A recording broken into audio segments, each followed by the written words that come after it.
Your home for Illini hockey.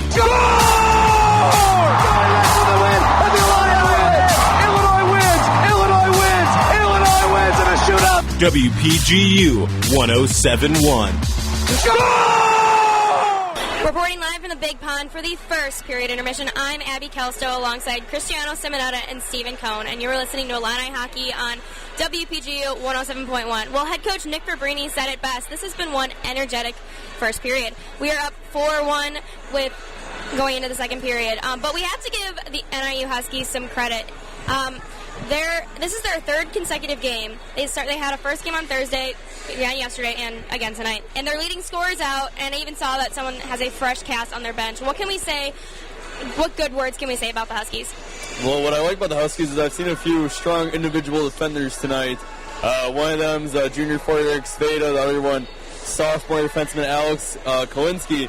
Both really impressed me with their active stick, a few poke checks. Good job by them of trying to limit Illinois' opportunities, even though that's been tough so far. I mean, JoJo Durbeck, what can you say about him? If he's not in this hockey game, it's probably 8-1 Illinois after 20 minutes. He's been making some great stops. These are goals that are just beating him with traffic in front of him. They're not just wide open shots. And that's something that you do against a great goaltender. You get traffic in front of him, bodies, get him moving. And we saw that with James McGing, who almost had goals since resting last night's game. So JoJo Durbeck, he's been A+ for me so far. Yeah, JoJo definitely has the A+ in my book as well. But what have the Illini changed for tonight's game that they didn't do last night to get these shots past JoJo? One thing what the Illini did was they just came out more energetic in that first period.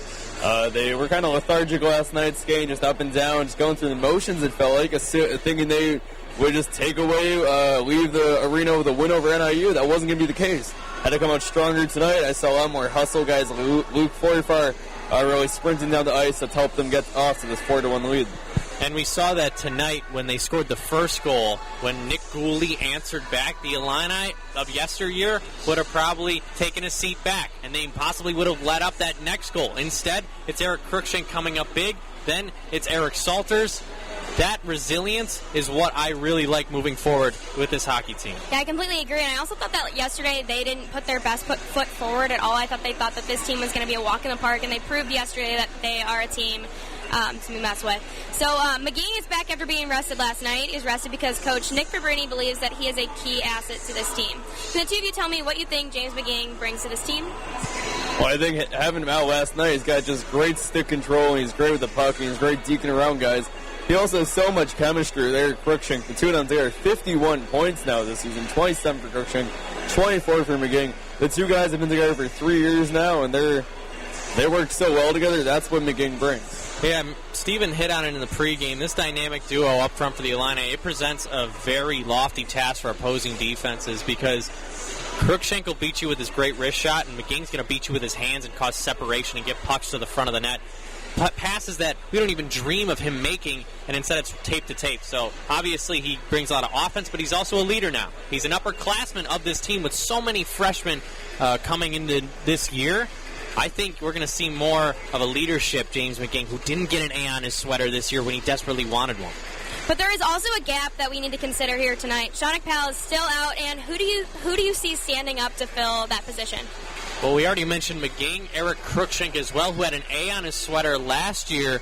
Didn't get that nod this year. Tyler Opilka has been the guy for me well beyond his years. The sophomore defenseman plays like he's a 30-year vet in the ACHA.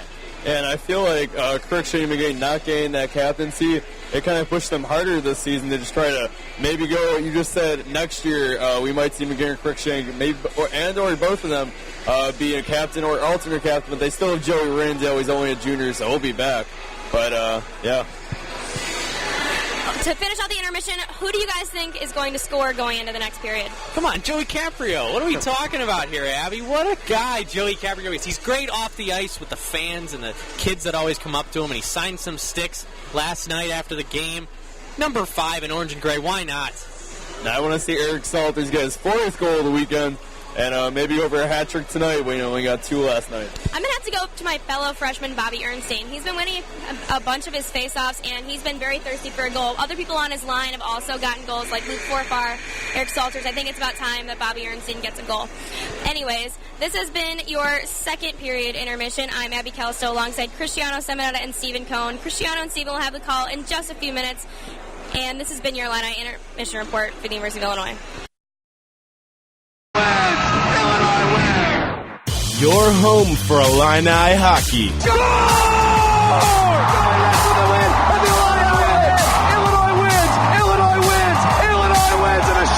WPGU 107.1. Reporting live from the Big Pond for the second period intermission, I'm Abby Callisto alongside Cristiano Simonetta and Stephen Cohn, and you're listening to Illini Hockey on WPGU 107.1. Well, the first thing I want to talk about is the second line for the Illini. I just want to give myself a pat on the back. This is the first time I have called a correct goal in the upcoming period, and that was with Bobby Ernstein. For my fellow freshmen, I just want to give him a shout out, and the fact that that was the first time I've gotten one right. What do you guys have to say about the second line? Well, you're going Bobby, you're going Rob, you're going whatever you want. He's a goal scorer. That's all it is. And I want to just talk to Stephen Quinn. It's about all those freshmen making impacts, but especially that second line. They've been just playing great, and it's been all the lines tonight overall, but especially that second line. Yeah, Salter scored several last night, and as well as today, he's got a goal. Forfar also is making some moves. Forfar was actually moved up onto the first line during the power play, which is huge. And what do you think, Cristiano? Can you ask the question, Abby? I was tending to a fan who was asking about the broadcast. Absolutely, Cristiano. I was asking, what do you think the second line has done right for tonight? Oh, I got it. So, you were asking about Forfar right there. And I feel like a big reason Fabrini has the confidence in a guy like Forfar is because Sean Powell, who usually plays in that top line alongside him getting Crookshank, he's out 6 to 8 weeks from meniscus injury, getting surgery soon. So I think he has to fill that in. He's trying other guys, and Forfar is the guy that's impressed him a lot this season that gives him the opportunity. You know, I'm sorry, guys. I'm just so famous. I mean, Marcus from the NIU broadcast came up to me, asked me a couple questions. So, hey, I'm glad to be here. Let's get it going, Abby. Next question. Okay, I was going to ask about the fourth line. Besides you, I'd like to talk about the fourth line, specifically Austin Zima, and how he's been moved from a defenseman to an offenseman. How do you guys think he's played? I think he's played great. That transition from defenseman to forward for Austin Zima, a guy who's been on the back end. He's been a staple of the back end for the Illini. Nick Fabrini wanted more speed. He wanted more offense. Austin Zima is probably one of the fastest when he was on defense. He was probably the fastest defenseman aside from Tyler Opilka. And he's been doing great. He's been cutting to the front of the net. He's got his head up at all times. He's making smart passes. But he's also back-checking. And Steven can attest to this as well. Back-checking is so important in hockey, especially when it's a 3-on-2 chance. Stephen Quinn likes to talk about the third guy high. If you got a third guy high on defense, you're never going to have a walk-in on the offense. And just going with that theme of the fourth line, usually that's going to be your line that's just going to be an aggressor, or a kind of aggressive, kind of just get in the other team's face. And with Illinois, all four lines, very productive. I don't know how many teams in the COCHL or ACHA Division I are really going to have that kind of production from all four lines, top to bottom, where you can move them and interchange them line to line, and they're still going to have great chemistry and be productive. So this game has been full of a lot of energy, more energy than yesterday, probably times 6. And also yesterday I was talking about how I wanted to see more roughing, and that is exactly what I've got in this game. We've got 2 people in the penalty box for Northern Illinois when we start this third period, and 1 for our own, Stephen Quinn. What do you guys think about the roughing that's been going on? Well, I think it's a good thing to see that Illinois still has that aggression when they haven't played in 2 weeks, which was a road game at Ohio. Next week at Chicago, it's going to be more of, I feel like, a feeling out weekend where they're just going to maybe try some new things and see how that's going for them. I don't see them being incredibly aggressive then. So it's a good thing to see that Illinois is just being an aggressive team that's not afraid to throw some punches, because that's what it's going to be when you get to CSCHL play, is you're going to need to be a little more physical. Yeah, I agree, Stephen. And I asked you before the game during our pregame show if business in the hit department was going to pick up. Well, now it's after the whistle, so I expect that to be a familiar theme going into this last set of 20, especially if the Illini tack on some more goals and increase this lead. So for the goaltenders, we've seen that JoJo Durbeck has absolutely been playing incredible, but for our own side, do you miss Zevin goal, or do you think Heflin is playing well tonight? It's a good question because Nick Fabrini is trying to find that backup goaltender heading into second semester. And it's really nothing against Zach Morris. I just think David Heflin has played that much better. He's 3-0-1 on the season, on his way to getting a 4-0-1 start to the year in his first semester. Steven, I'd take that any day of the week for a number 2 netminder. And what I like about the difference between like guys like Hef and Joe Owen, let's say, is that Hef's going to be a bigger goalie. So you want that different type of goalie that you could be able to interchange. So if your backup's going to if it's, let's say it's Zach Morris, him and Joe Owen are basically the same goaltender, same size. Joe is obviously more athletic. But I want to see Ross Lippitt get in this game, see what he can bring. It's a 3-goal game. I'm a little anxious. I don't want to wait till next Friday or Saturday to see that. I want to see that tonight. Yeah, I'd like to see another one of my freshmen in goal. I really would. I like what my freshmen are doing on the ice. I'm a fellow freshman for the fellow fans out there. I'd like to see more freshmen making an impact on this team. Well, anyways, what are the Illini doing that we like to see?